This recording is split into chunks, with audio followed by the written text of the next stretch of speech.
Ola, bos días. Sei que acábame de dicir que xa onte no inicio, pois alguén disculpou a miña presenza. Vou quitar isto. A miña presenza, porque estaba fora, pero non quería deixar de vir aquí hoxe, que xa estou de volta de viaxe, para saudarvos e para agradecervos a vosa presenza, porque, efectivamente, cando nos concedimos o Festival de Filosofía, pensábamos pois, nunha actividade con un grande bo, que a pandemia pois, nos fixo reducir de alguna maneira, pero o voso apoio, a vosa resposta e a resposta de cantos participastes onte, hoxe, aí ainda os desta tarde no festival, pois anímanos a que cando pase este período negro poidamos volver a concebir o Festival de Filosofía como unha auténtica festa que, bueno, pois que teña realmente pois unha cobertura tan ampla como pretendía a organización no seu momento, non? Por tanto, grazas pola vosa presencia, grazas polo apoio á iniciativa e por darnos azos para, unha vez superada esta etapa, poder volver renovados de forzas e de entusiasmos.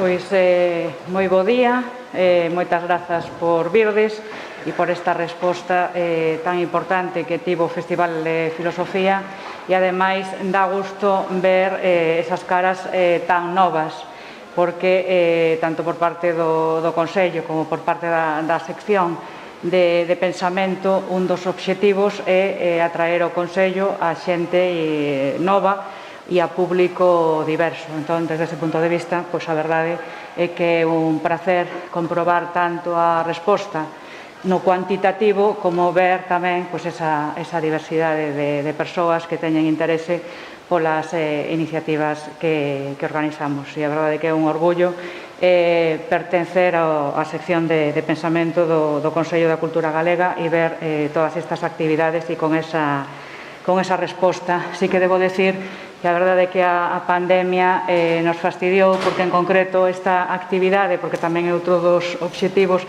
tiña que ter acontecido o 24 de abril no Pop Torgal en Ourense, porque tamén por aquelo de que o Consello saia un pouco do pazo de Raxoi e chegue a outros puntos do territorio, tamén da sociedade, pero por desgraza a pandemia e o estado de alarma fixo que tiveramos que trasladar, é un prazer estar na nosa casa, pero tamén o tería sido a boa acollida que nos dispensaron Isaac e David en canto a hipótese de ternos acollido, como tamén a xente do Cineclube Padre Feijóo de Ourense, porque o día seguinte, o 25 de abril, estaba prevista neste contexto a proxección de 1984 do filme. En todo caso, estamos aquí con moito prazer, como digo, pero tamén quería lembrar esa circunstancia, porque de non ter sido pola pandemia tería sido así.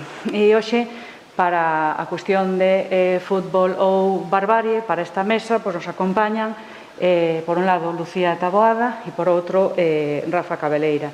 Lucía é xornalista, traballa desde hai 10 anos na cadena SER e neste momento como produtora, guionista e locutora no programa La Ventana que dirixe Carles Francino. Colabora no diario As, onde ten unha columna quincenal e na revista que non sei se ten algún significado. GQ, de toda a vida. GQ, onde escribe semanalmente. Tamén traballa como guionista cos cómicos Pantomima Full, que seguro que coñecedes tamén, e no 2019 escribiu este libro, Como sempre, lo de sempre, que está publicado por Libros del Cao nunha colección que leva un título moi ilustrativo, que é Hooligans Ilustradas. E ademais o de ilustradas porque no seu momento casi todos eran homes, pero agora hai varias mulleres entre as que se encontra Lucía e onde fai unha serie de reflexións a propósito da súa experiencia futbolera e non sei se celtarra ou celtista. Un libro pois que eu lino e é moi agradable e recomendable lectura. E ademais recibiu o premio o mellor libro futbolístico do ano 2019 que entrega a revista Panenka. E por outro lado temos a Rafa Cabeleira, según el propio manifesta, todo parecía indicar que o seu destino era o de arruinar o negocio da hostelería que tiña a súa familia, pero saltou a sorpresa, non sei se no Bernabéu, pero creo que non, sería máis ben no Nou Camp, porque é culé. De feito, cheguei a arruinalo. O sea, pasose, deixou de estar en potencia e pasou a ser en acto, aconteceu. Bueno, saltou e ao final comezou a escribir cun blog e despois agora, sobre todo, como columnista en diversos medios en El País, e actualmente tamén colabora co Diario de Pontevedra, RAC 1, coa revista Jotdown. Aínda que di que se sinte un farsante dentro da profesión, sempre a espera de que algún ollador, non, ou olladora o descubra e poña fin a esa aventura. E froito tamén de todo ese traballo e desa escrita, ten este libro que se titula Alienación indebida, que está publicado por Círculo de Tiza, que además leva aquí a experiencia de Lucía a propósito do seu celtismo, a de Rafa, sobre todo, aínda que fala de moitas cousas como culé, como barcelonista, e está prologado por Pep Guardiola. Tamén é unha lectura moi recomendable. Sin máis, imos comezar arredor das propias preguntas, dos interrogantes que temos no propio programa. Non chegamos a lanzar a moeda ao aire porque non quixeron secundar a miña iniciativa para escoller quenda nin para escoller campo, pero podemos empezar contigo, Rafa, por unha pregunta que eu creo que sempre pende arredor do fútbol, cando non falamos del nin como mero deporte, nin siquiera como negocio, non? Senón pola trascendencia social que ten. E libera ou adormece as masas? É un novo opio do pobo ou non? A ver, eu considero que non. En realidade, como con casi todas as drogas, como pode pasar co opio, adormécese un pouco quen quere, non? Quen quere achegarse ao fútbol pois desde ese punto de vista excesivamente pasional, que lle nubra o sentido para tomar certa distancia co que realmente é, que o que realmente é o fútbol non deixa de ser iso, un entretemento, unha afición. Eu cada vez que escoito este tipo de discursos de vertería sangre por un club, moriría por un club, estas frases feitas que moitas veces utilizan os xogadores e que despois tamén se extrapolan os aficionados, sempre me quedo un pouco sorprendido de decir, non sei que especie de sentimento cree que ten esta xente hacia un clube, porque eu empecé a vivir o fútbol de moi neno. Eu criei-me nun bar, como se conta, por exemplo, no libro, e xa me diredes a min que hai máis adormecedor ou máis estresante a nivel mental para un neno que criarse nun bar da aldea, nun bar onde o fútbol vívese dunha maneira que os clientes son capaces de chegar ás mans. O sea, eu esa pasión extrema vivinna desde pequeno, pero polo que sexa sempre tuven esa idea ou esa intención de non deixar que o fútbol me envilecese desa maneira. Seguramente porque tuve o exemplo de ver ollos hinchados e cosas así que diste, bueno, a isto nunca quero chegar. Pero como efecto adormecedor, moitas veces comparase o fútbol co que pasaba cos touros na época de Franco, non? Que parecía que era algo que se poñía aí para que a xente se entretivera, non pensase noutras cousas, pero o fútbol, que seguramente hubo un tempo no que sí puido selo, 80, 90, eu penso que xa hai uns anos no que o fútbol é todo o contrario. O fútbol é un negocio, o fútbol hoxe en día é prácticamente imposible ver fútbol gratis, hai que invertir cartos, hai que invertir moitos cartos para ver todo o fútbol que se fai por televisión. Xa nos vou contar se queredes ir ao estadio ou se queredes mercar unha camisola. O sea, hoxe en día convertiuse basicamente nun negocio. E os negocios nunca, pola miña idea, non son drogas gratuitas para entendernos. Entón, non creo que se poida considerar que o fútbol ten esa capacidade, por exemplo, como digo, que tiñan os touros en outras épocas. Creo que é algo totalmente diferente. Non sei que dirá Lucía. Eu estou de acordo con Rafa. Bueno, antes que nada, quería pedir perdón polo meu galego. Pode que non sexa demasiado normativo, porque levo 15 anos vivindo en Madrid e perdín bastante a práctica, así que... eu estou de acordo con Rafa en que o fútbol non adormece. Eu penso que libera bastante, de feito.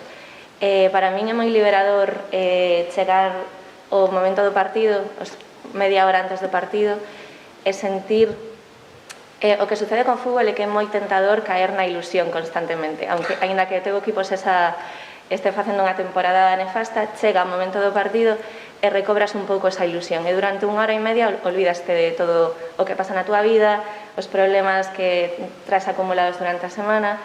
A min eso pareceme super liberador. Ao contrario que adormecer, penso que é moi liberador encontrar un espacio nesta sociedade que te sirva para recobrar a ilusión durante uns minutos e deixar de pensar nos problemas no que está pasando. Por iso, cando volveu a Liga durante o estado de alarma, penso que foi moi importante a nivel mental encontrar ese refuxio no que podíamos deixar de pensar durante uns minutos, aínda que só fora 2 horas ou hora e media, no coronavirus, nos problemas, na crisis económica. De pronto chega o partido e ti te centras no partido. E o que pasa fora do estadio de campo se te olvida por completo. Entón, para min, eso é super liberador. É verdade que ten a parte de adormecer as masas, se ti queres que o fútbol te adormezca. As tertulias deportivas, por exemplo, ese periodismo de bufanda, a min pareceme moi adormecedor. Pero hai unha parte do fútbol os vínculos familiares, os vínculos sociales, ese vínculo sentimental cun equipo que me parece super liberador. Mira, hai un dato, ademais, que nos pode axudar a refrendar este feito. Refírese, Lucía, ás tertulias radiofónicas, televisivas. Os datos son moi baixos en comparación aos datos que daba o fútbol, por exemplo, nos anos 80 ou 90. E canto máis... Rafa, que queres dicir? Os datos de audiencia? Sí, os datos de audiencia, sí, os datos de audiencia. O sea, que descendeu? Sí, moitísimo. E ademais está bastante comprobado, non citarei nomes tamén por non ferir sensibilidades, pero canto máis... Está na nosa cabeza. Canto máis se radicalizan este tipo de tertulias ou este tipo de tertulianos que levan este tipo de eventos, todavía baixa máis a cantidad dos espectadores. Estou pensando agora mesmo, bueno, vou non decir esta famosa tertulia televisiva que hai en Mega, creo que é, ou Neox, o Chiringuito, que era o famoso, non sei como se chamaba antes, Punto Pelota. Bueno, pois creo que ten uns datos de 30.000 televidentes diarios, unha cousa así, non chega moitas veces aos 30.000. Estamos falando dunha canle que emite para toda España, que emite en aberto, e que lle dedica, pois creo que 2 horas e pico de programa, 3 horas, e o máximo que son capaces de acumular son 30.000 espectadores. A miña pregunta é, como pode ser que un programa que ten, en realidad, tan pouca repercusión a nivel televisión, a nivel de espectadores, como pode ser que despois se convirta nun dos centros de actualidade de outros medios máis serios? Aquí sí que non direi nomes porque nun deles colaboramos eu e máis Lucía, onde te topas que o que pasou onte neste tipo de programa, que ademais é un programa que está pensado para iso, é como unha especie de Sálvame ou de Aquí hai tomate, pero en formato deportivo, non? Chame moita atención por que despois se trasladan esas polémicas absurdas, estériles totalmente, que se produciron onte nun programa de televisión de madrugá. A moitas veces non vou a decir as portadas, pero si a páxina 2 ou a páxina 3 de grandes medios que penso que deberían achegarse ao fútbol con outra mirada. Moitas veces cando falamos de adormecer ou de fútbol ou barbarie que salía no tal, penso que moitas veces o problema que ten o fútbol é como o contamos os que estamos alrededor do fútbol, como se achega a unha parte da prensa ao fútbol, que cara queren de transmitir do fútbol. E moitas veces transmítese seguramente a menos recomendable de todas, non? Ou a menos edificante. Que, por outro lado, é unha filosofía absolutamente contraria, por exemplo, a programas no seu momento, como foi El día después, de Canal Plus, que, por certo... Pois sigue sendo, sí. No, pero digo porque como Michael Robinson morreu xusto hai pouco, e era xusto unha filosofía contraria, non? Penso eu, porque o fútbol daba para falar de cousas diversas e se facía unha lectura mesmo desde un punto de vista técnico totalmente diferente, moito máis unha aproximación moito máis obxectiva. Eu creo que nese sentido sí que sería na liña máis de liberar que de adormecer, non sei que pensades vos, pero xa que citaxe o do tratamento dos medios. El día despois, eu penso que cambiou bastante a forma de aproximarse ao fútbol, porque por primeira vez puso o espectador como parte da narración do fútbol. Até este momento, todos os programas iban sobre os xogadores, sobre os adestradores, sobre o partido, pero o día despois, por primeira vez, puso a cámara mirando o espectador, empezou a contar historias relacionadas co espectador, cas gradas, e historias personales tamén ligadas ao fútbol, e penso que cambiou toda a forma de facer periodismo deportivo, e a raíz del día despois comenzaron un montón de programas nesa línea máis narrativa, máis intelectual, se queres porlle o adxetivo, que se aleixa completamente de programas máis de periodismo de bufanda, pero tamén é certo que a xente segue consumindo ese periodismo de bufanda, hai de todo, sobre todo nas redes sociais. Sí. É máis demandado. As redes sociais iso daría tamén para un longo debate. Estaba pensando eu que o día despois tiña unha cousa que a mí me pareceu fantástica, é que nos descubreu que a xente non só iba ao fútbol a pegarse ou a berrar. De repente, como di Lucía, puxo o aficionado diante das cámaras, de repente topabas historias simpáticas, arrancábache un sonriso, mirabas ao pai levando o seu fillo, o neto levando o avó levando o seu neto, a xente que iba e levaba as empanadas ou os bocadillos para... Non sei, eu teño a sensación de que eu me criei nun fútbol que o que me chegaba dos aficionados sempre era, pois, unha das lacras que tiña, por exemplo, o fútbol nos anos 80, que eran os grupos ultras, non?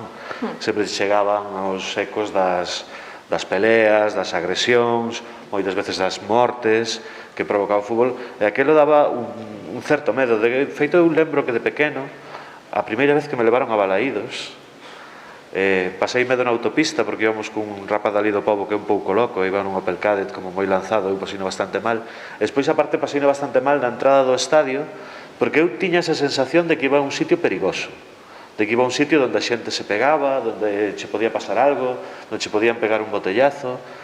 E iso foi algo que, bueno, primeiro evidentemente os clubes empezaron a tomarse un pouco máis en serio o tema dos ultras, pero creo que a visión xeral axudou moito, por exemplo, a cambiar un programa como el día despois, que de repente che mostraba a parte de felicidade que había nas gradas, non só a agresividade ou este tipo de, non sei, de actitudes que eu tiña máis identificadas antes co fútbol. Que ao final é o máis común, porque... Sí, claro, é o máis común. Casi todos os aficionados ao fútbol, como a meu caso, achegámonos ao fútbol a través dun familiar, do noso pai, do noso avó, da nosa nai, dun amigo. Sempre hai un vínculo familiar ou social co equipo que se aleixa completamente da violencia, dun aficionado ultra. Normalmente as historias son moito máis familiares. É bonito do fútbol, eu penso que é iso, os vínculos familiares que se genera en torno ao equipo, que tires un equipo normalmente por alguén, o sea, por alguén, non te faz, bueno, no caso de Rafa sí, porque é do Depor por un partido de fútbol, pero xa logo conta historias se quere. Pero normalmente te faz dun equipo de fútbol por un familiar ou por un amigo, por unha parella que te mete... Entón, aí hai un vínculo familiar moi bonito, sempre en torno ao fútbol. Ademais, é moi curioso porque o fútbol, como di Lucía, sempre te achegas a través de alguén, pero podes achegarte de dúas maneiras. Por exemplo, é moi habitual que a xente se achegue a través dos seus pais. Pois hai as dúas maneiras. Hai o que se quere parecer ao seu pai, entón faise do mesmo equipo que el, ou hai quen xa desde neno quere matar ao seu pai, entón faise do equipo contrario. A mí iso sempre me chamou moita atención. Eso marca a personalidade. Sí, por exemplo, no meu caso, meu pai e meu tío fixéronse barcelonistas desde nenos, pero porque meu avó era moi madridista, eu creo que era madridista hasta o extremo, eles quixeron liberarse, pero eu polo que sexa non, eu non sei. Creo que fui un pouco máis listo, evitei o conflicto e fixeme do Barça un pouco por meu pai e por meu tío tamén. Hai outra cuestión que eu considero bastante importante e é a de que ten que ver co exercicio dos dereitos fundamentais e liberdades públicas no contexto tamén dun estadio, non dun campo de fútbol. E en concreto, a pregunta sería: cabe no fútbol a liberdade de opinión e expresión? E o que además que casi sempre está de actualidade, porque casi sempre temos un exemplo recente nos medios que pon iso en cuestión. A min o último que quizás me ven á cabeza é o de Unai, non lembro de xogador o que fixo as manifestacións respecto de Alsasu. Non lembro ahora de que equipo é. Que pensades vos? Ten cabida no marco do fútbol ou como o vedes? Eu penso que pouco, todavía. Creo que ten que ver con que os xogadores son construídos como produtos máis que como persoas. Eu penso que os xogadores de fútbol son as non son concebidos como seres humanos, senón como profesionais. Entón, a un xogador de fútbol se lle valora pola súa profesión. Isto non pasa, por exemplo, a Rafa. Rafa se lle valora pola súa profesión, porque logo por aspectos persoais, porque ten sentido de humor, porque polo pelo, por X cousas, pero a un xogador de fútbol solamente se lle valora ou se lle ten en conta pola súa profesión. Entón, eles viven como nunha especie de burbulla gigantesca e salir desa burbulla é moi complicado. Decía Pablo Aimar nunha entrevista no País fai uns anos algo que me pareceu moi chamativo, decía: nos chegamos a un aeroporto e o delegado do equipo pasa o noso pasaporte. Chegamos a un hotel e xa temos a habitación reservada. Chegamos a un restaurante e xa temos a mesa posta e a mesa reservada. Entón, cando un xogador desa de xogar ao fútbol non sabe como se reserva un hotel, non sabe facer prácticamente nada. Decía Pablo Aimar, é moi difícil salir desa burbulla. Cando saes, dices, estaba a vida aquí fora. Entón, se algo tan sinxelo como reservar un hotel non o fan, expresarse políticamente ou expresarse religiosamente ou, sobre todo políticamente, é moi complicado, porque eles están metidos nesa burbulla gigantesca, é moi complicado que o fagan, porque pola cultura que hai en torno aos propios equipos de fútbol e porque os que o fixeron non saíron moi ben parados tampouco, porque sempre que un xogador se manifesta políticamente ou en alguna cuestión, pois recibe críticas dunha parte, de outra, entón eu penso que preferen estar calados. O propio club a veces non sei se lles di, non podedes falar sobre este tema. Penso que todavía falta moitísima liberdade de expresión dos xogadores dentro dos clubes sobre temas sociais importantes nos que eles, como referentes sociais que son, poderían manifestarse e falar máis abertamente, pero creo que non poden facelo, ou que a cultura que hai en torno a eles non lles deixa facelo. A ver, eu unha vez falando con un exxogador do Real Madrid, da Real Sociedad, Xavi Alonso, decíame Xavi Alonso que eles xa desde nenos os que empezan a mostrar certas cualidades, no seu caso, ademais, el era fillo de futbolista profesional tamén, o seu pai xogara na Real Sociedad, no Barcelona. El decía que prácticamente que os entrenan como se foran puras sangres, como se foran a ser cabalos de carreiras, desde moi nenos. Entonces, eles acostúmbrase a ese entorno moi cerrado, moi nucleótico, no que non se moven dai, todos son iguais, todos son cortados moi polo mesmo patrón.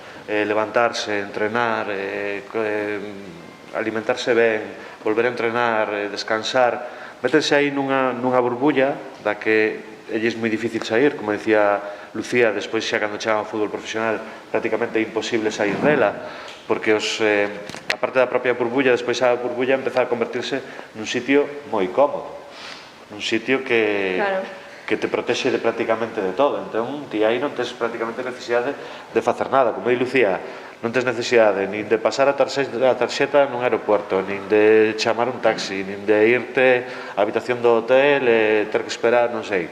Non teño que facer absolutamente nada de nada. Pero despois hai outra cousa que eu creo que é interesante con respecto ao tema de se teñen liberdade para opinar ou non.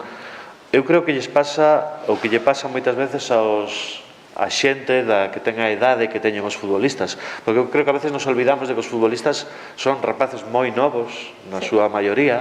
Claro, cando eres pequeno, míralos e pareces que estás vendo homes facendo un deporte, pero cando xa vas medrando un pouco, daste conta de que moitas veces son rapaces. O Barcelona agora mesmo ten un chavaliño que é menor de idade. Claro, pensar que este rapaz mañán vai a dar unha opinión, non sei, sobre a independencia de Cataluña ou sobre a actuación do goberno na Covid, parece un pouco surrealista. Primeiro, non sei exactamente que valor se lle pode dar a unha opinión. Bueno, as opinións despois valórense máis polo que son como opinións que por quen as dá. Pero creo que moitas veces lle exiximos aos futbolistas que den pasos, primeiro, para os que non están preparados, moitas veces intelectualmente, e segundo, para que, como decía Luis, iba a chamar Luisa, como decía Lucía, para os que eles non teñen ningún interés.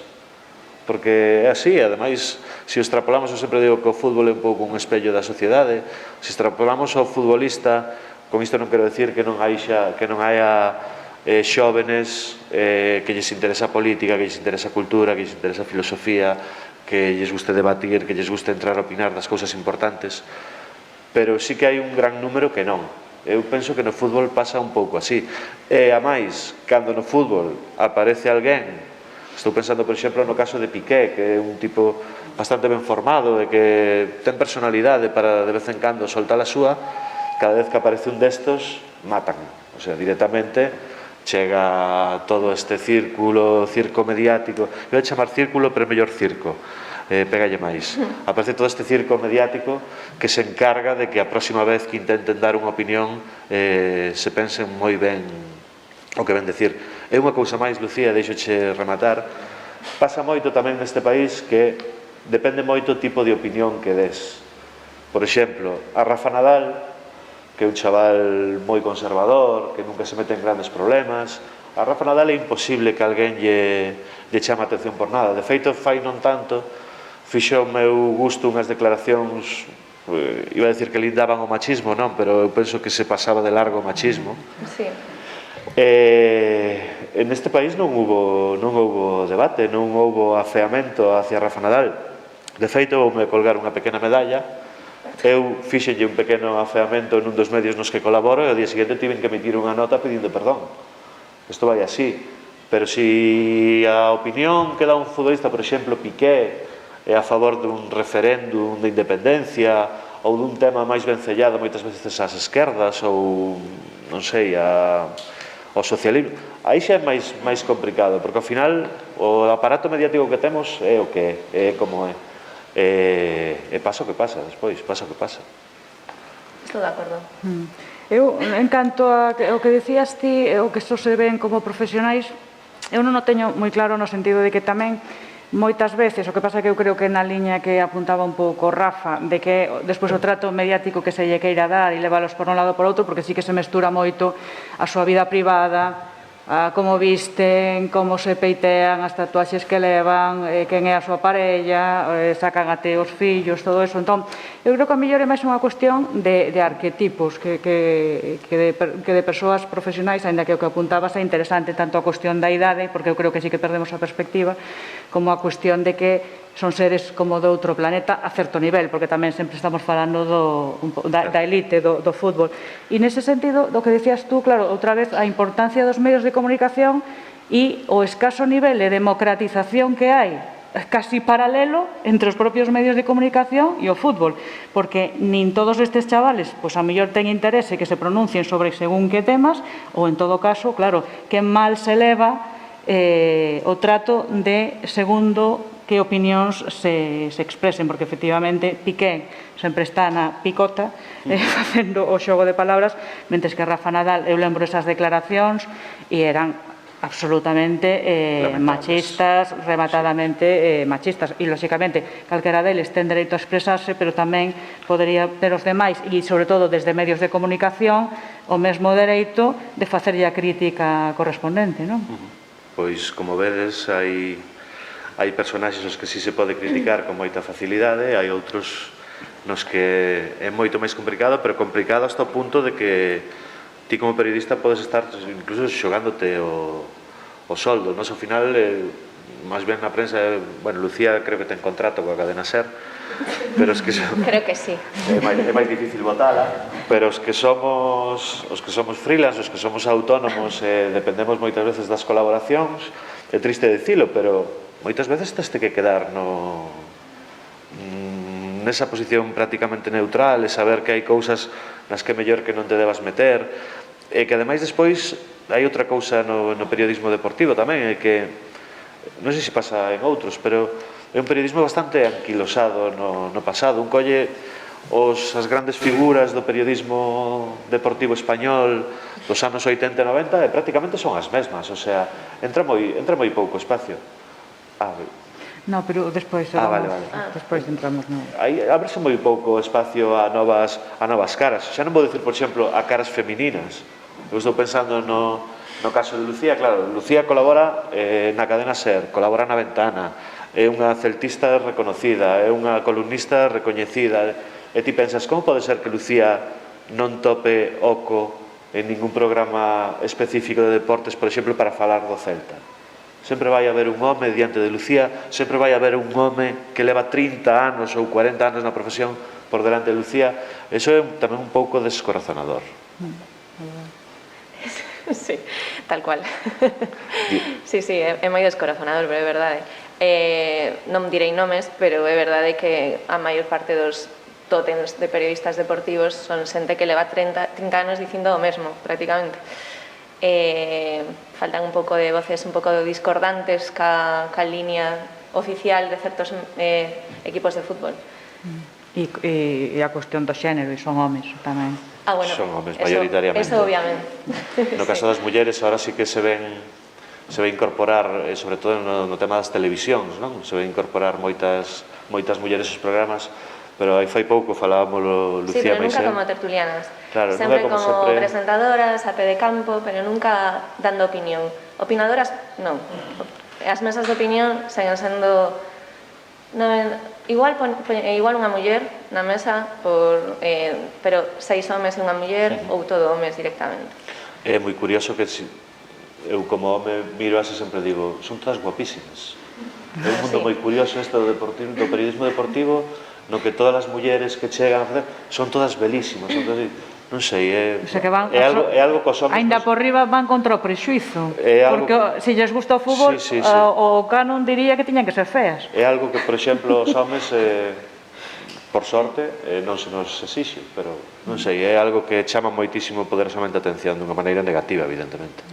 E en relación, seguimos coa cuestión da liberdade, que é o lema central do Festival de Filosofía. É dicir, é o fútbol un paradigma representativo da liberdade e identidade sexual? Nada. Cero. Non hai nada de liberdade sexual no fútbol. A min como aficionado ao fútbol é unha das cousas que máis rabia me dá do fútbol é esa. Eu penso que hai varios factores, pero un ten que ver con este concepto de masculinidade que va asociada simplemente a eres masculino se eres heterosexual, non podes ser masculino se eres homosexual. Entón, os xogadores, cando un xogador mostra un rasgo mínimamente femenino, enseguida se lle poñen calificativos no propio vestiario na grada, nenaza, maricón, etcétera, etcétera. Entón, creouse esa cultura en torno ao fútbol tan masculina, pero masculinidade entendida como un concepto unitario e único, que eres masculino, eres heterosexual, varonil, un pouco como os gángsters, non? Que teñes que mostrar a túa masculinidade.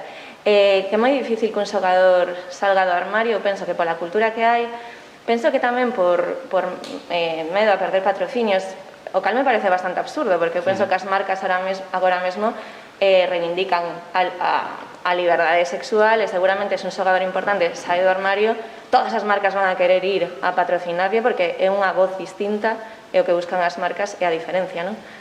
Pero eu penso que máis pola cultura que hai e ata que haxa un referente importante no mundo do fútbol, que ningún xogador en activo saliu do armario. Agora mesmo non hai ningún xogador en activo que creo que os únicos que o fixeron foi cando unha vez retirados en ningún xogador de nombre importante, digamos. Sen embargo, no caso das mulleres pasa xusto o contrario. Se unha muller xoga o fútbol, enseguida a xente pensa que é lesbiana. É dicir, hai un estereotipo no fútbol masculino que asocia a masculinidade e a heterosexualidade, e no caso do fútbol femenino que asocia a homosexualidade e que son lesbianas e que son marichulos. Existe moito camiño todavía por facer en canto a liberdade sexual no mundo do fútbol. É unha mágoa, porque eu penso que os cativos que ven o fútbol, se de pronto pois Cristiano Ronaldo é un exemplo aleatorio, se Cristiano Ronaldo sai do armario, pois seguramente os cativos pois tendrán un referente. O mellor non lles hará tanta vergoña xogar o fútbol no patio como pode pasar con algúns cativos, ou no vestiario mostrarse máis femeninos, ese tipo de cousas que están todavía por facer. Mira, é moi curioso o que dicía Lucía de como un home que mostra algún tipo de feminidade ou algún como enseguida o sinalan, como enseguida empezan a chamar cousas e tal. Eu estaba lembrando que cando empezabas a decir, curiosamente a miña cabeza iba saindo a Guti, que é como este xogador que sale coas súas mechas, rubio, a cintiña no pelo tal, e dá pé a aquel famoso Guti Guti maricón, pero que antes de Guti xa houbera outro grito de tal maricón, que era o de Mitchell maricón. E claro, ti ves a Mitchell, ou eu vexo a Mitchell, eu vexo un mozo, pero ben plantado aí, sempre con ese peito que ten, esa maneira tan impecable que ten de vestir. Na miña casa sempre que dixo que a ninguén lle sentan as americanas como a Mitchell, o sea, o home que mellor vista chaqueta seguramente de toda España. Pero eu creo que a Mitchell lle pasou que viña dunha época, isto espero que non lle pareza mal a ninguén, donde o futbolista prácticamente se lle consideraba un personaxe tirando a noxento, tirando a sucio. Entón eu penso que a Mitchell pasaba isto porque era un tipo limpo, tipo que si estaba ben afeitado, ben peiteado, que olía ben. Penso que isto, nesa época, nos 80, isto tomábase como un rasgo prácticamente feminino, de coidarse ou de ir limpo aos sitios. É moi curioso como isto foi cambiando, non? E é verdade o que di Lucía de que, por exemplo, no fútbol feminino sí que hai esa liberdade para declararse lesbiana.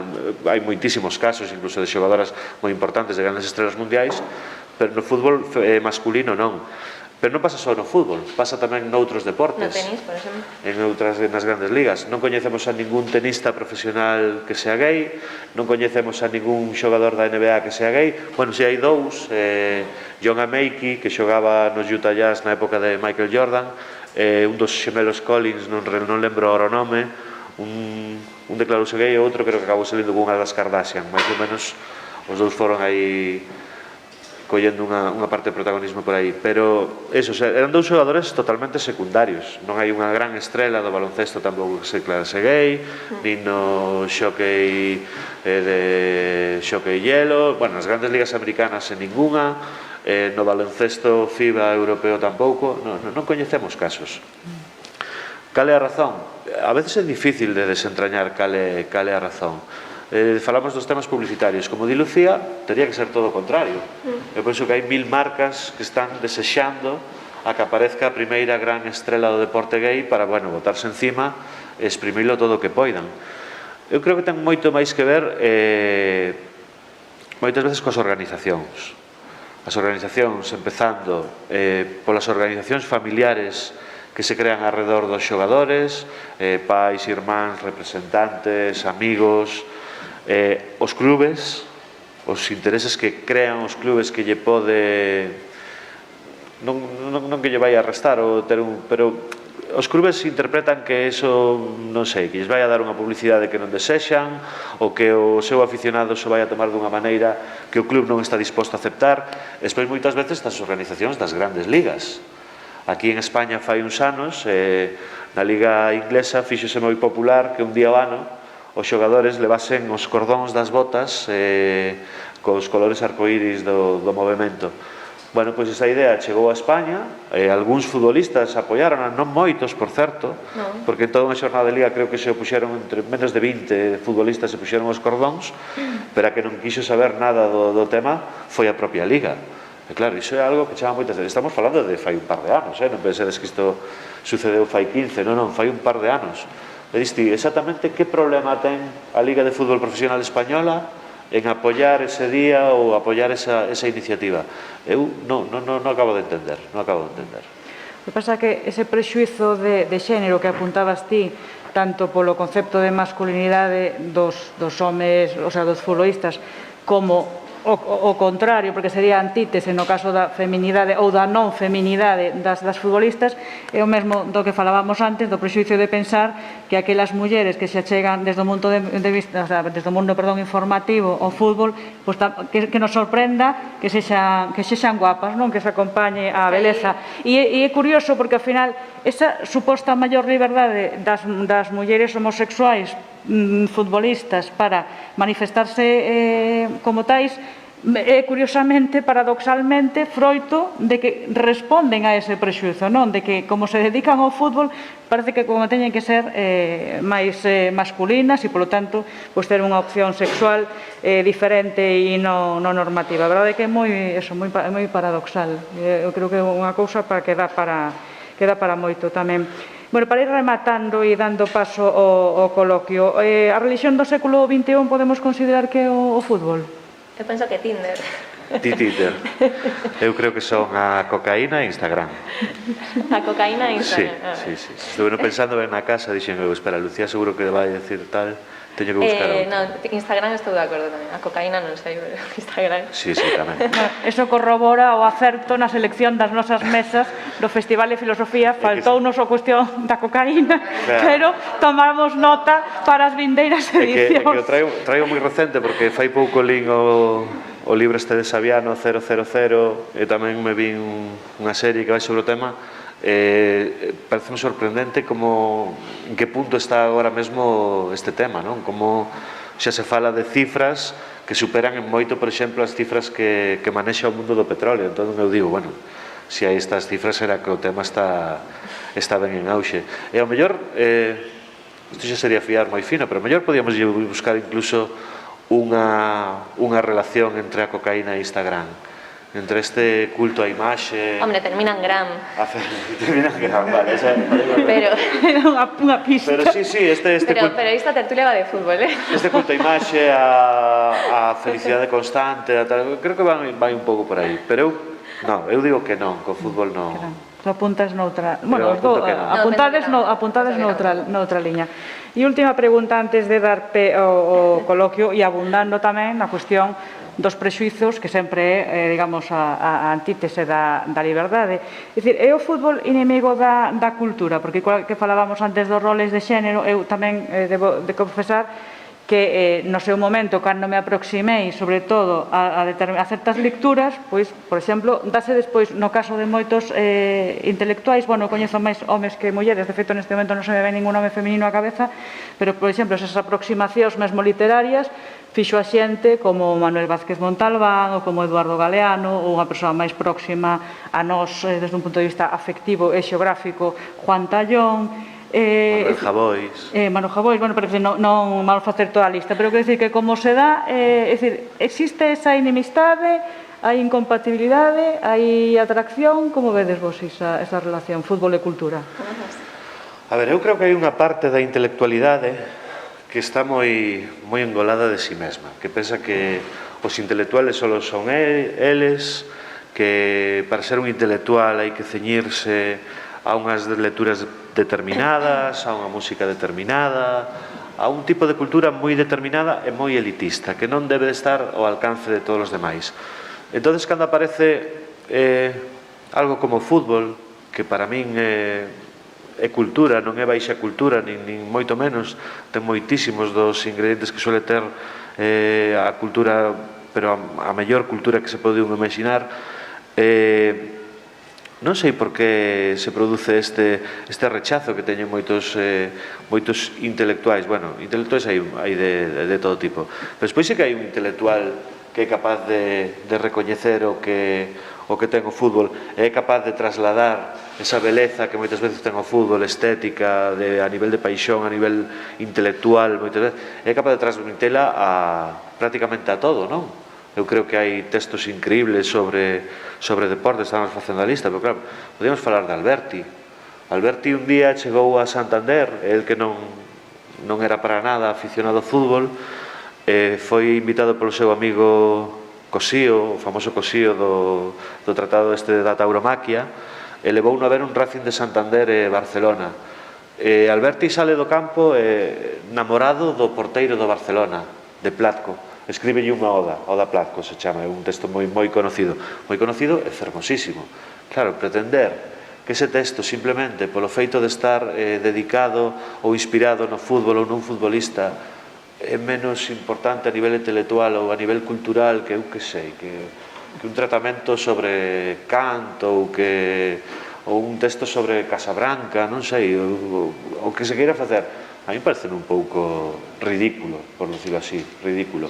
Querer eso, facer esa xeneralización de que todo o que ten que ver co fútbol ou co deporte tal, que non pode ser alta cultura. Eu penso que a alta cultura pode facer hoxe en día con case todo. Sí, estou de acordo. Para min o fútbol non é baixa cultura. É unha forma cultural, de expresión cultural como... Igual non como calquera outra, pero é unha forma máis de expresión cultural. É certo que está vendo nos últimos anos moitísimas aproximacións culturais ao mundo do fútbol moi interesantes, máis que un montón de revistas como Libero, como Panenka, un montón de autores que a colección Hooligans, perdón polo autopromoción, pero a colección Hooligans Ilustrados é unha aproximación sentimental ao fútbol que trascende un pouco do pois eso, do lolo, que ao final é co que moita xente se queda. A xente que non lle gusta o fútbol e que pensa que o fútbol é un pouco eso, que adormece e demais, é porque asocian o fútbol a lolo, cando o fútbol é moito máis que iso, non? Pero tamén penso que tampouco se pode intelectualizar en exceso o mundo do fútbol, porque a veces nos poñemos que parece que o fútbol é Ulises de Joyce e tampouco é iso, ao final é un xogo, é un entretenimiento, pero é verdade que a través do fútbol podense contar moitas historias, sobre todo historias persoais, historias culturais das cidades, das religións, incluso a historia dos países pode contarse a través do fútbol. Se poden contar moitísimas cosas a través do fútbol, pero a veces caemos no erro de intelectualizar en exceso o fútbol cando tampouco é o fútbol unha cosa intelectual en exceso, pero sí que podense contar moitas cosas moi interesantes en moitas aproximacións culturais ao mundo do fútbol. Asocialo co baixa cultura me parece absurdo e me parece un esnovismo puro, vamos, non estou nada de acordo. Eu creo que tamén hai moito lolo co Ulises de Joyce, na miña opinión non é para tanto.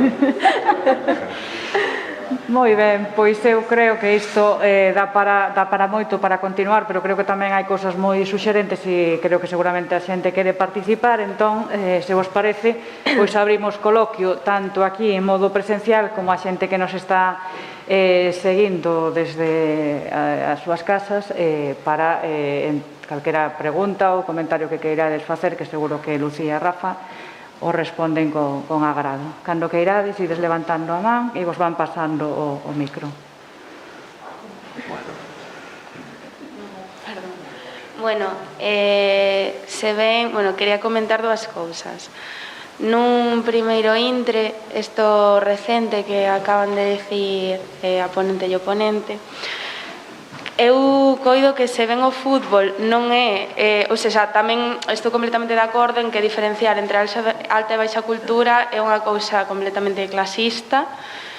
Sen embargo, coido que o fútbol como, digamos, como artefacto productor de cultura non ten sentido. É dicir, sería algo, como ben dixo a Lucía, que unha especie de canle a través da cal podense facer diversas producións culturais, como, por exemplo, literarias ou, que sei, eu que non son nada futbolera, entón non teño moita idea de isto, pero sí que penso que é incomparable, por exemplo, o fútbol a literatura per se, pero, sen embargo, sí que se podería, digamos que eso, transmitir ou artefactar, digamos, producións culturais ao redor do fútbol, do mesmo xeito que se poden facer producións culturais a través de, non sei, el poema de Hachís, sabe? Entón, eso por unha parte. E por outra, tamén quería, preguntarlles un pouco os ponentes e tal, que se non coidan un tanto perigoso ou perigosa a idea de que a nosa responsabilidade a de non caer na alienación a través do fútbol, porque, como dixeron ao principio de todo, é como ti caes neso se ti queres. E a min lembroume un pouco a todo este discurso que hai pospandémico, ou, pospandémico non porque non saímos, pero, en fin, da pandemia, de a nosa responsabilidade, nos temos que cuidarnos, etc., que non é outra forma máis que lexitimar un pouco, digamos, que como alienación de clase, que realmente non que sei, igual sí que os ponentes pois teñen un acceso á cultura igual que, toda a xente que está aquí, supoño, interesada pola cultura e con diferentes visións críticas acerca de todos os temas que se poidan estar aquí tratando, pero non todo o mundo é así, nen ten esa capacidade de abstraerse dun xeito no que esa persoa mesmo saiba que se está abstraendo, senón que como unha droga, que tamén se pode usar en un sentido lúdico, o fútbol actuaría eso como un opio do pobo, pero non está no mesmo pobo o elixir eso, digamos, igual que a religión, ou sexa, unha persoa que teña un acceso voluntario á espiritualidade e que pasara polo estudo da teoloxía ou de diversas religións, estaría nun estadio do coñecemento moitísimo, o sea, moi diferente a unha persoa que fora instruída ou, digamos, xa nada nun sistema ou nunha, en fin, nunha familia católica, todo iso, non? Entón, coido que, bueno, eso, a miña pregunta é se non consideran un pouco, digamos, perigoso, non, toda esta noción de, bueno, se ti queres o fútbol podelo usar, perdón, como unha ferramenta lúdica de evasión, pero bueno, a xente que cae neso como, non, xa está, me alieno e non penso en nada máis é porque eles o deciden, cando eu coido que non é así para nada. Pero é que eu considero que, non sei, hai moita literatura tamén con isto, intentando entroncar, pero eu realmente non vexo onde está exactamente o problema do fútbol hoxe en día na sociedade. Cal é o tipo de problemas que xenera o fútbol na nosa sociedade? Non sei se noutro tipo de sociedades, non sei, con máis pobreza, con menos acceso a outro tipo de ofertas, o fútbol pode chegar a xenerar algún tipo de problemas, pero, por exemplo, nun país como España, eu non vexo que haixa tampouco unha sobreexposición do fútbol. Sí que a houbo nun tempo, eu considero que nun tempo sí que a houbo, vexo que hai alguén que fai así, como dicindo que sí, hai moita sobreexposición do fútbol. Eu penso que se corrixiu bastante e creo que non hai tanta. E creo que non hai tanta polo que falábamos antes. Porque de repente o fútbol convertiuse nun gran negocio, no que prácticamente todo se dá encerrado. É moi difícil ver un partido de fútbol hoxe en día en aberto en ninguna canle de televisión. O consumo da prensa, non hai máis que ver os números. O diario Marca fai 20 anos vendía 1,5 millón de periódicos e agora vende, con sorte, non sei se chega aos 100.000, unha cousa polo estilo.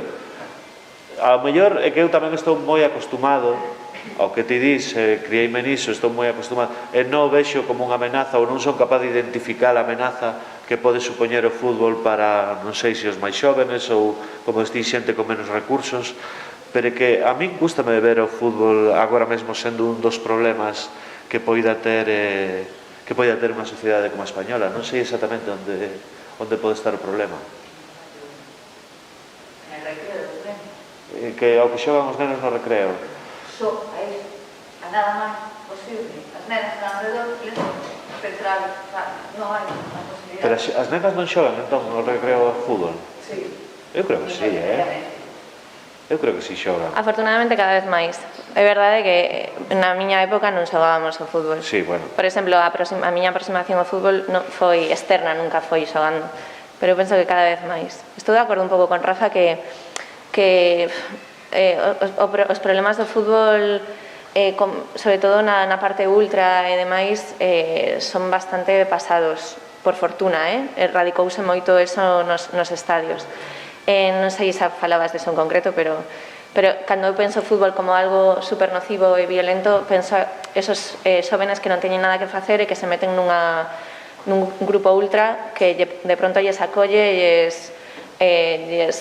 como unha familia. Pasa moito en Inglaterra isto todavía, pero aquí en España eu tampouco vexo unha gran problemática ligada en torno ao fútbol. Non estou de acordo en que non hai esa sobreexposición do fútbol, penso que sí. Outro día estábamos, por exemplo, no programa, foi a roda de prensa, o comunicado de Messi, e paramos toda a programación para dar o comunicado de Messi en prime time, que iso non se fai con outros deportes, pero sí hai sobreexposición, pero penso que porque é un deporte popular que a xente demanda e que a xente está interesada mayoritariamente en él. Ao final é o de sempre, como hai sobreexposición política, sí, pero é que e que é o que hai. Hai sobreexposición de temas de Cataluña fai 2 anos? Sí, claro, pero había que falar delo, pois con fútbol pasa un pouco o mesmo. Se Messi dá unha rola de prensa dicindo que se queda no Barça, pois o temos que dar. Sobreexposición? Eu penso que un pouco, pero eu como interesada no mundo do fútbol e como fan, para min non, pero para unha persoa que non lle gusta o fútbol, pois o mellor parar toda a programación por iso lle parece un exceso. Non sei. É un debate aí interesante, sempre canto damos os medios e canto demanda a audiencia. Teríamos que quedar a tomar algo despois e seguir con... Sí. Hai un rapaz que ten o pucho que xa quería intervir a media charla. Bueno, bons días. A ver se non se pode condensar estas cousas, porque, bueno, é complicado. Se ben estamos falando ao longo desta charla sobre a cuestión da liberdade, non, dentro do tema do fútbol, falamos nun primeiro momento dos medios de comunicación, do grandísimo programa de Chiringuito de Jugones dirigido por Josep Pedrerol e compañía.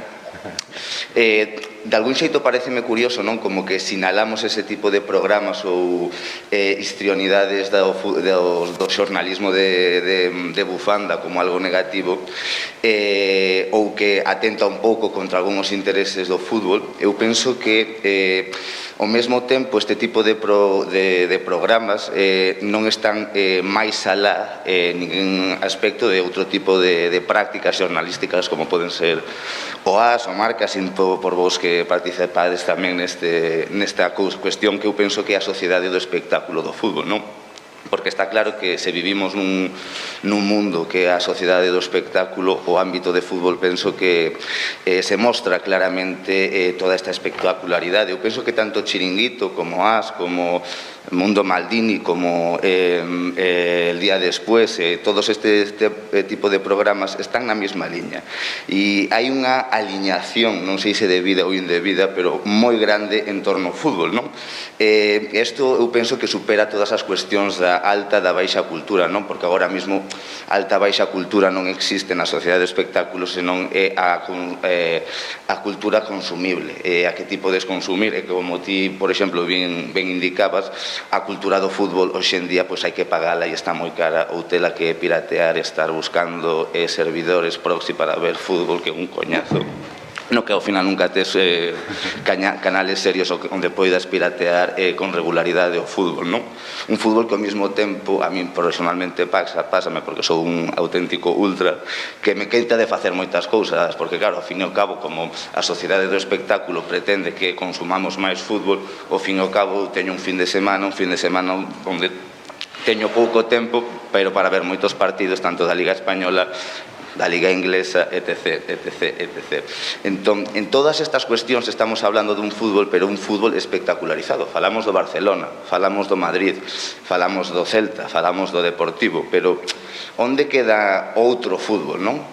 Porque claro, ao fin e ao cabo, isto é o problema da sociedade do espectáculo, que tende a recubrir dunha forma brillante, moi bonita e moi estetizada todo o que é a vida real, pero o fútbol está máis alá. Por exemplo, non falamos do Lugo, ou non falamos do Coruxo, ou non falamos do fútbol que practicamos ou co que soñamos ou que forma parte da nosa historia vital.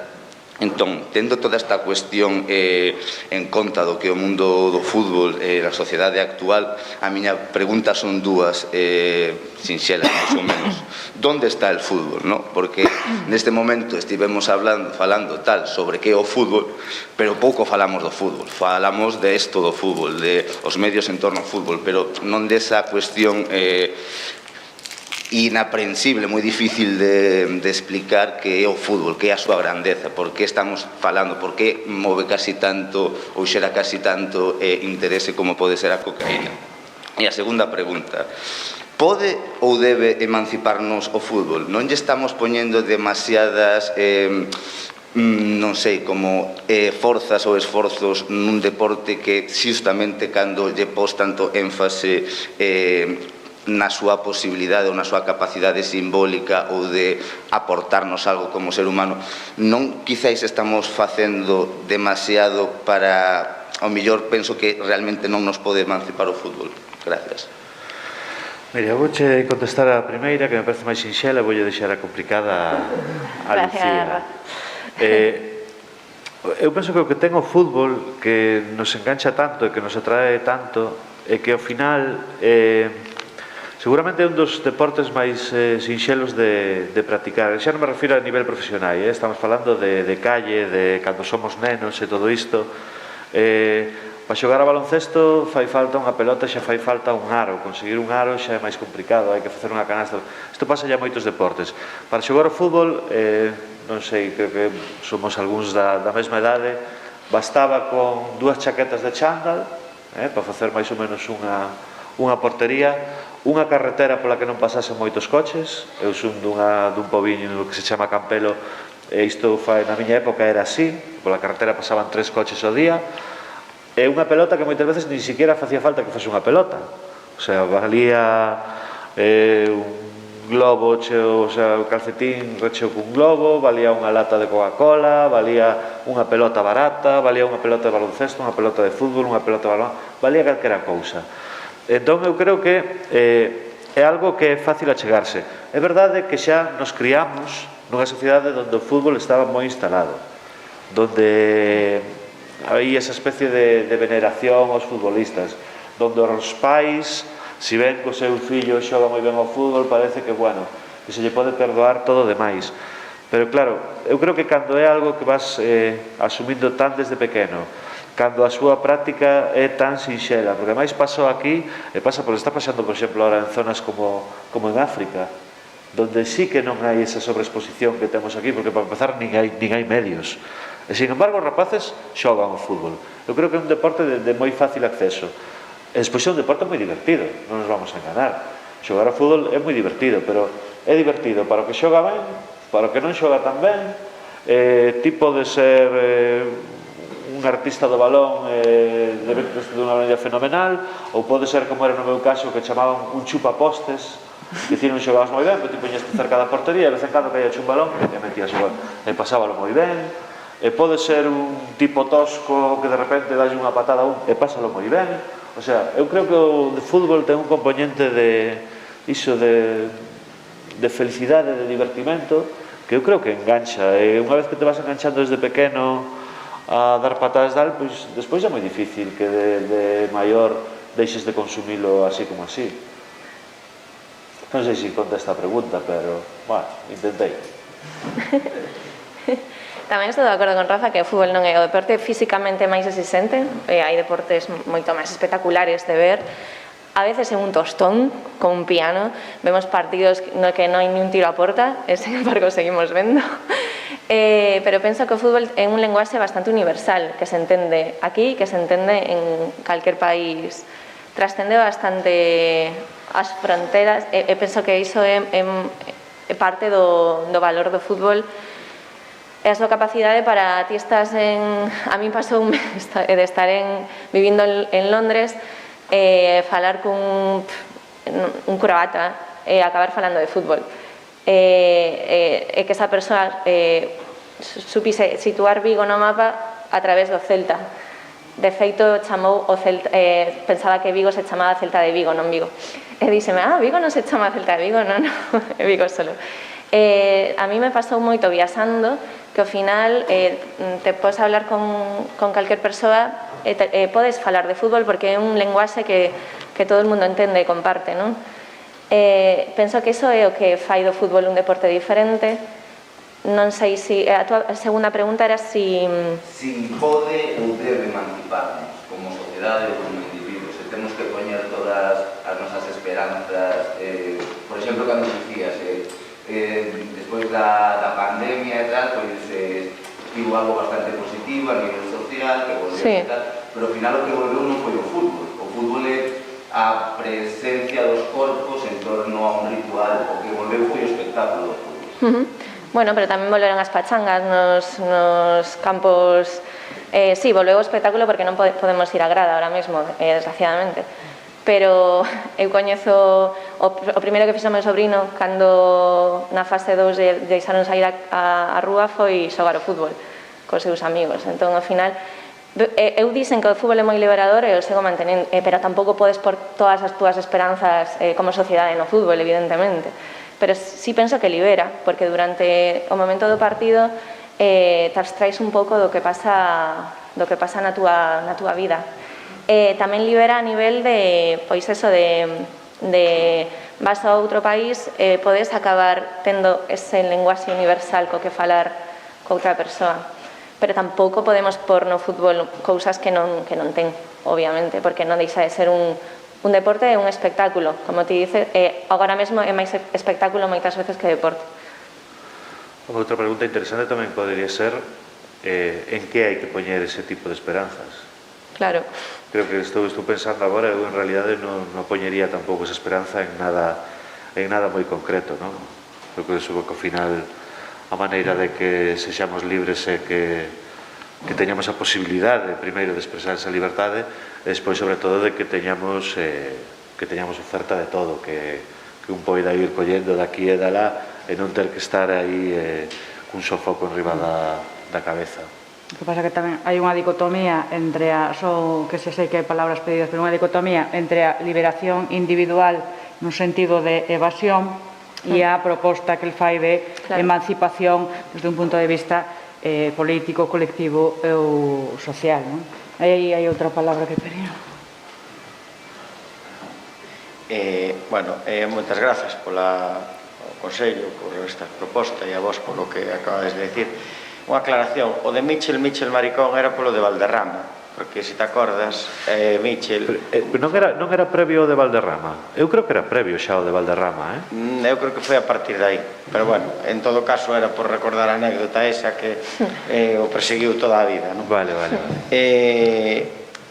Vamos a ver, primeiro, a min gustame o fútbol, hola, un grupo de autoaxuda, gustame o fútbol como deporte, como espectáculo, entretenme cando é un bon partido, etc. E digo xa isto para que o que vou dicir a continuación non parezca que son desos típicos que veñen aquí a tal. Pero si concluímos que non hai liberdade de opción sexual, si concluímos que non hai liberdade porque acabamos de concluir aquí, non, que non hai unha liberdade tampouco de opinión, si concluímos que hai ese negocio que, digamos, crea esa burbulla, crea unha especie como de estado franco, de lugar fora do estado, non? Que é o fútbol, entón temos que concluir que é barbarie. Temos que concluir que representa, é dicir, si concluímos que neste momento co asunto do racismo hasta aí foi complicado, que houbera unha manifestación cando hasta a propia NBA, que non se caracteriza por fomentar ese tipo de rollos, lembremos exemplos como o de xogador que foi compañeiro de Michael Jordan, efectivamente, ou lembremos ao propio xogador da NFL, que agora anuncia o rollo de Nike, efectivamente, que perderon a carreira por defender eso que agora se defende como unha especie de moda, non? E no fútbol español ni siquiera aí, ni siquiera poñeron os cordóns dunhos zapatos e tal. É dicir, si temos en conta todo iso, eu creo que o fútbol representa a parte máis reaccionaria da sociedade. Non toda a sociedade é así, pero sí é barbarie nese sentido. E iso é porque tú falabas antes da Liga de Fútbol Profesional, está dirixida por un fulano que é un nazi, que se chama Tebas, que se presentou, non digo que sea un nazi, como de Zolulla, non sei que, Zolulla é un nazi. Pois hai cousas que son así, este señor presentouse por un partido fascista. Entón, a min o que me pregunto eu é cal é o papel do Estado e cal é o papel do Consello Superior de Deportes para, digamos, de alguna maneira incidir nun aspecto da sociedade que está fora da lei de igualdade entre mulleres e homes, fora dos valores, un Estado que ten un Ministerio de Igualdade. Entón, como se pode consentir ese espazo de impunidade Porque, bueno, o tema da censura sí que ten que ver con quen manda, non? Manda, digamos, un sector, entón sí que non é certo que sea unha censura total. Pódese dicir cosas a favor do sistema, a favor del Banco de Santander e de non sei quen, pero non se pode dicir, pois aí temos o caso de Piqué, que tú citaches, temos o caso de Pep Guardiola, que é un dos mellores entrenadores do mundo, e, sin embargo, mira que aquí, como xoga un español en non sei onde, na China, en non sei onde, xa non lo están poñendo, e xusto a Guardiola sí que están deseando sempre que perda o City porque é dun independentista, non? Entón, claro, eu creo que o fútbol ten moita potencia, e aí está en relación con cando preguntabades antes, que intervía tamén Carmen, non? Onde está o problema? O problema está aí, en que son un referente para a rapazada, non en que podan xugar homes e mulleres, sino en que cale o referente. Se eu son un neno homosexual, porque flipará Sergio Ramos, pero existen. Entón, se eu son un neno homosexual e non teño ningún referente deses e me sinto tal, pois se eu, dicía de vos antes, non? Decía moi ben Lucía, por poñer un exemplo ao azar, Cristiano Ronaldo. Se Cristiano Ronaldo normaliza, tampouco digo que teña que ir con un megáfono, soy homosexual, pero se normaliza, se iso se normaliza, pois tamén esa xente ten ese referente. Pero non o hai, e o que hai é o contrarreferente, e é que todos os colegas do chaval ou da chavala pois teñen esa única forma de masculinidade, que é unha masculinidade tóxica, alfa, vamos, contra a que estamos toda a sociedade loitando, toda a sociedade, digamos, de xente decente. Entón, por concluir e non enrollarme máis, non son libres en serio, non son libres. E fútbol ou barbarie, que eso non ten por que ser sempre así, que eso pode mudar, pero hai, é dicir, eu creo que hai unha responsabilidade colectiva e hai unha responsabilidade individual de cada unha das persoas. Tú, por exemplo, arriscando a dicir iso de Nadal ou pisando a línea, é dicir, ese tipo de comportamentos individuales poden mudar a cousa, e eu creo que a conclusión que saco da charla, e non hai preguntas, soy el típico pesado que botón rollo e logo non pregunta nada, é dicir, a conclusión é, de momento, a la vista de lo visto, barbarie, pero con esperanza de que algún día o fútbol sexa tamén un espello dunha sociedade mellor e un modelo e un referente para outro tipo, unha base para outro tipo de sociedade. E finalmente, cal é a responsabilidade do Estado? Isto sí que se podría ser unha pregunta, mira, voume salvar por aí. Cal é a responsabilidade do Estado nesa especie de lugar franco, fora da lei e fora digamos, dos valores que o Estado promove ou pretende promover nas escolas, etc. Gracias. Perdón. ¿Tú quieres...? A ver, eu creo... Por Estado, a que te refieres? Polo goberno? Sí, mira, por favor, como, se non vos importa, como hai varias palabras pedidas, igual é mellor que fagades estas intervencións e despois respondedes a todo, parece vos? Vale. Sí. Vale. Entón, había aquí, sí, aí había unha.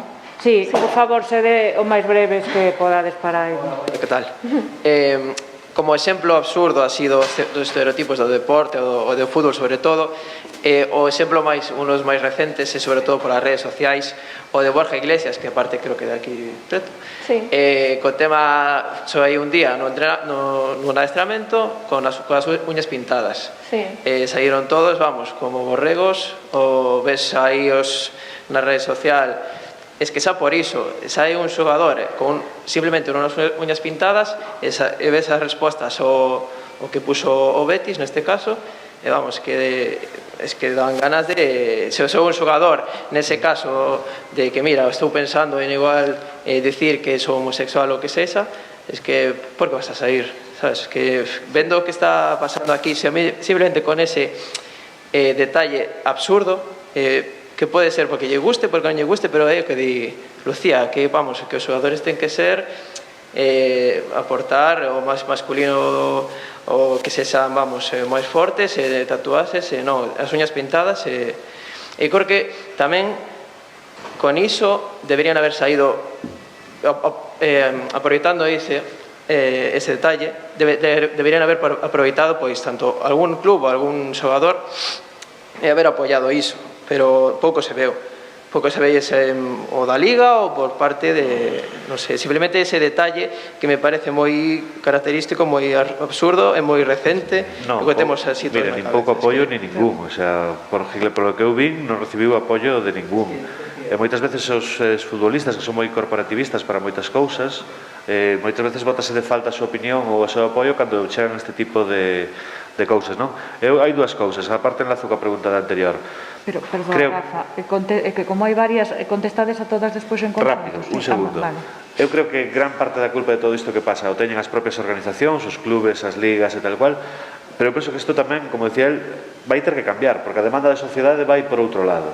A demanda da sociedade vai por outro fútbol moi distinto que non entra nestes clichés ni se queda aí afocado no que era. Eu creo que vai cambiar, vai ir cambiando, pero eso, vamos ir cambiando nós. Para ser sucinta, estou absolutamente de acordo co compañeiro da camisa, a Barbari. Para mí, entón, e quero introducir a perspectiva de xénero. Para min, como muller da miña idade, nin fun introducida no deporte, para empezar, porque as chicas non jugábamos a nada, saltábamos a la comba. Logo, o meu pai, bueno, non a barbarie, pero un produto cultural. Ao meu pai lle gustaba máis a pelota vasca e as traineiras, no? E alguna vez veía o Celta, ergo, como non o vivía na casa, pois tampouco lle prestei maior interés, non fun nin culturizada nin socializada no fútbol. Que admito do fútbol? Que é un deporte integrador, porque 22 persoas de repente poden pasalo moi ben. 22 ou o que sexa, que nin sei canto é, varóns, eso está claro.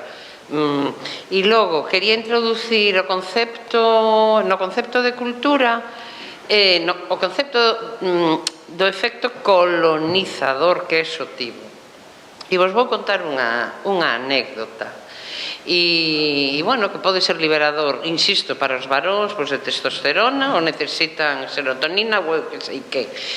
Entón, en torno ao ano 97-2000, houbo un, como se chama, eso, mundial.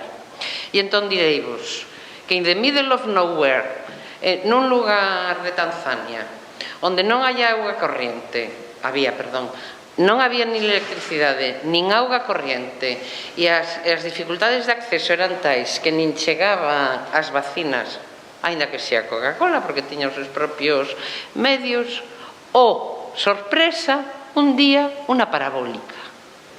Claro, alimentada por un xenerador.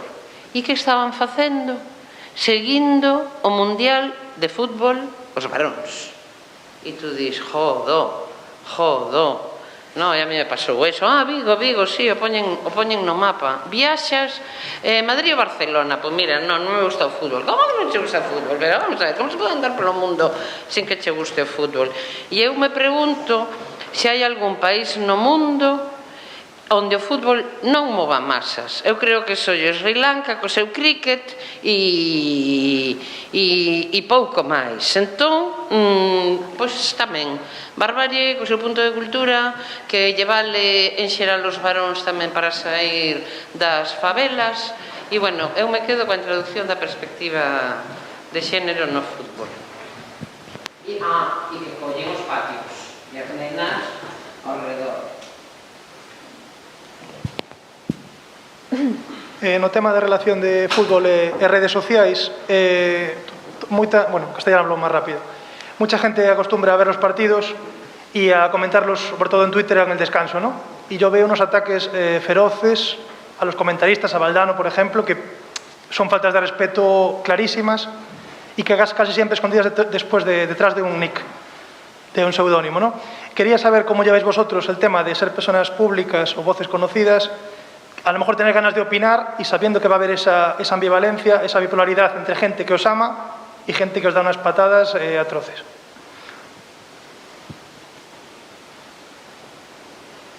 Aquí, ahí, esas ondas. Bueno, era un pouco por responder tanto a él como igual a ela por a perspectiva de xénero. eu estou de acordo, eu creo que en realidade o que ás veces nos mostra o fútbol é unha incoherencia personal, o sea, eu entrei no fútbol, creo que é unha canle para coñecer a cultura dun país, e eu entrei a través do meu avó, e por un vínculo sentimental, porque é verdade que aínda na miña xeración, sí, todos facíamos deporte, pero sempre é algo como máis masculino, e mostra moitas veces a sociedade que queremos ser, pero que aínda non somos, é un espello da sociedade.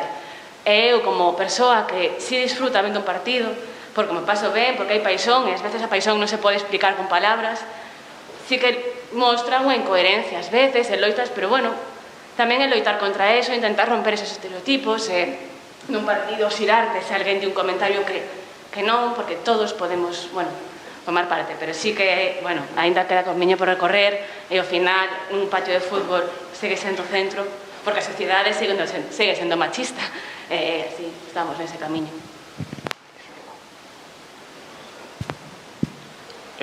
Bueno, eu quería plantear unha especie de comentario e debate que creo que atravesa casi todas as preguntas que se están planteando sobre isto, en general a temática do debate, que se non hai unha confusión, ás veces intencionada, entre o objeto do fútbol e a representación que hai sobre el, porque parece que estamos falando do fútbol ás veces como un objeto estanco que acolle todos estes comportamentos que estamos falando, bueno, o machismo, a falta de pensamento crítico sobre outras cousas.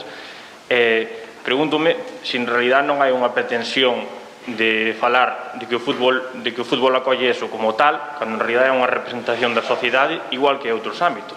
Porque, por exemplo, na segunda pregunta que se estaba falando se hai liberdade de expresión no fútbol ou non, non hai tamén unha pretensión, sobre todo desde o momento progresista, de pretender de que os futbolistas se manifesten nun sentido que non lle exigimos a outros ámbitos da sociedade. Non sei, estou pensando no exemplo de hai un partido que se suspende no Camp Nou porque hai un referéndum en Cataluña, exigimos aos futbolistas que se manifesten sobre eso.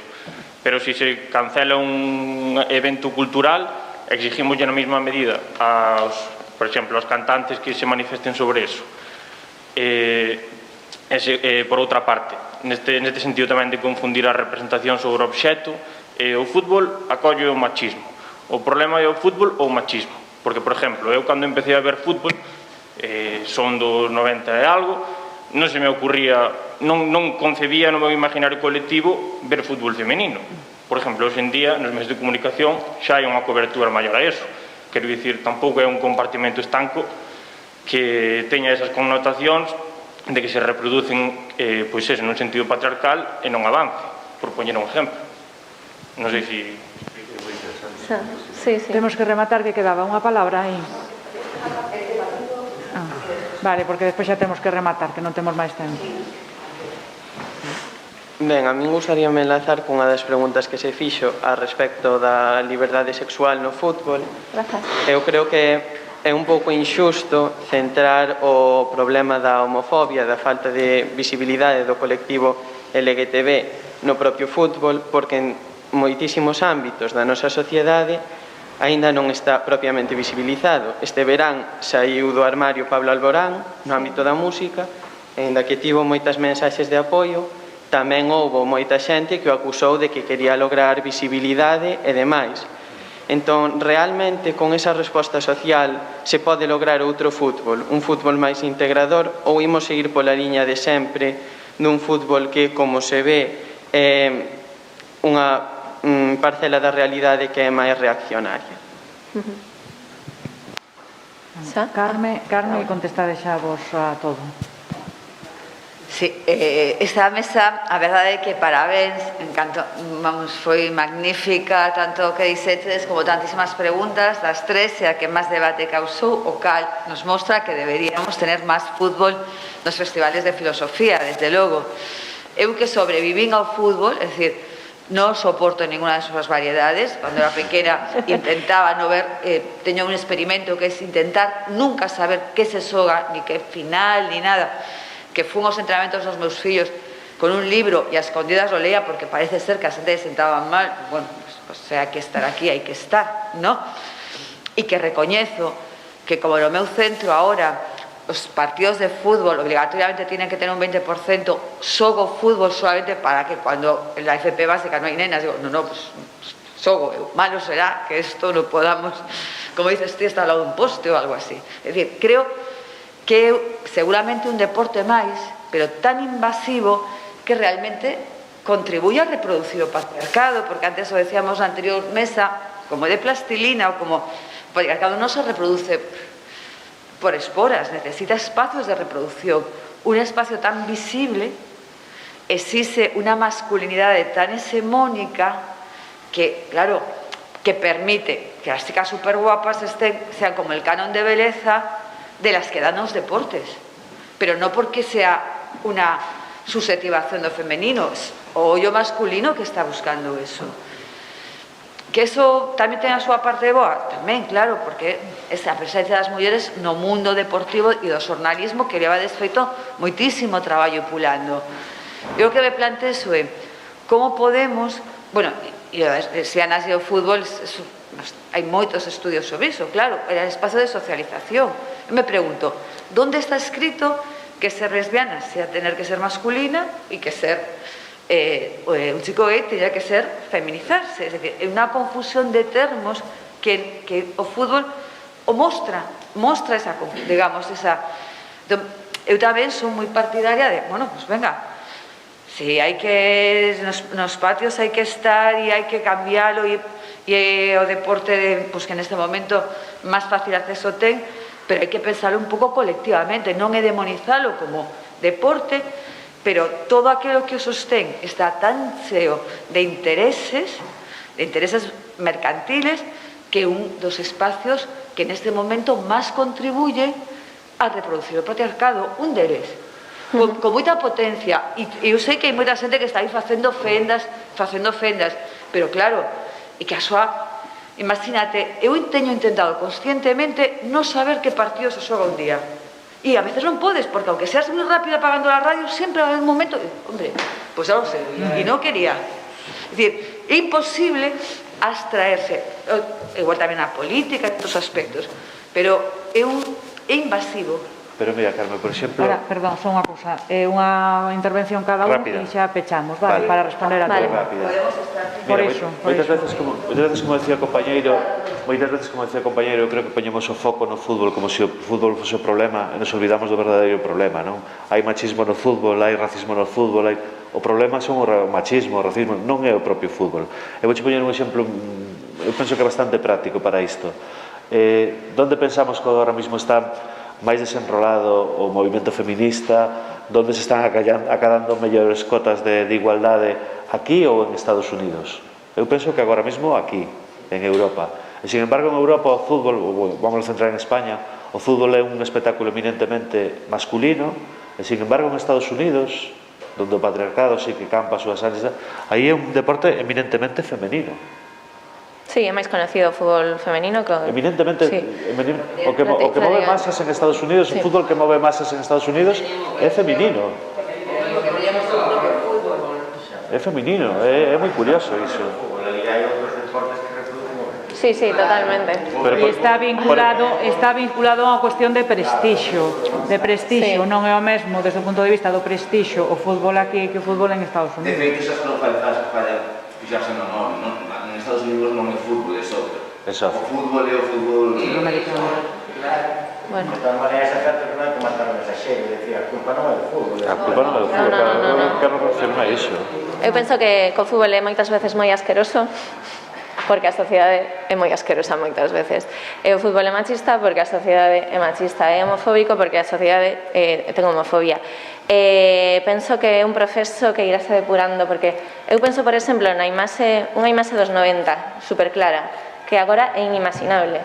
Jesús Gil, presidente do Atlético, metido nun jacuzzi rodeado de 5 mozas en tanga. Agora eso fai Florentino Pérez, imagínate. Que pasou? Pois que a sociedade evolucionou, lóxicamente. Aínda que siga habendo moito machismo no fútbol, eso é inconcebible. Igual que é inconcebible que lle chamen puta a un linier e non trascenda e non haxa unha condena pública de cando hace 20 anos non había condena pública. Se había un árbitro muller, que non había poucas, e lle insultaban e lle decían vete a casa a fregar, nadie decía nada. Agora hai polo menos un comunicado, unha condena pública dos xogadores do club, sancionase a ese aficionado. É unha evolución moi lenta, lentísima, pero eu penso que farase cos anos e o fútbol é imposible que se converta en un lugar super libre, penso que porque hai un montón de intereses comerciais e de intereses mercantís e de institucións como a Federación de Fútbol, hai xente como Tebas que é bastante cuestionable, entón é moi complicado que se converta en un espacio de absoluta liberdade, pero penso que irase conseguindo pouco a pouco a medida que tamén vai avanzando a sociedade. Eu penso, por exemplo, o caso de Islandia. En Islandia o fútbol femenino é exactamente igual que o fútbol masculino porque a sociedade islandesa é moito máis libre nese sentido, non é tan machista como a española, non? Por exemplo, a Eurocopa islandesa femenina veíase nas rúas con pantallas gigantes igual que se poñe aquí a Eurocopa masculina. Por que? Porque a sociedade islandesa é menos machista, sinceramente. E aquí en España sigue habendo moitísimo machismo e, polo tanto, no fútbol pois exasérase máis, é un altavoz tremendo de todos os males que temos como sociedade. Eu penso que cos anos irase depurando algúns destes males. Sí, sí. Pois moi ben, temos que rematar, de momento temos o que deixar aquí, pero continuaremos pensando e reflexionando porque depende de nós, no fútbol e fora do fútbol, así que moitísimas grazas Lucía e Rafa polas intervencións, o público tamén a vos porque foi moi interesante, moi enriquecedor este coloquio e evidencia o acerto non só do festival, sino dos distintos temas que tratamos e a necesidade de que isto continúe. Somos unha sociedade democrática, polo tanto, esa participación e ese debate é consustancial e son actividades como estas as que o promoven. Polo tanto, tamén parabéns ao Consello, tamén representado aquí pola nosa presidenta e ao mesmo tempo a coordinadora da sección de pensamento por tratar de xerar ese traballo. Moitas grazas. Grazas.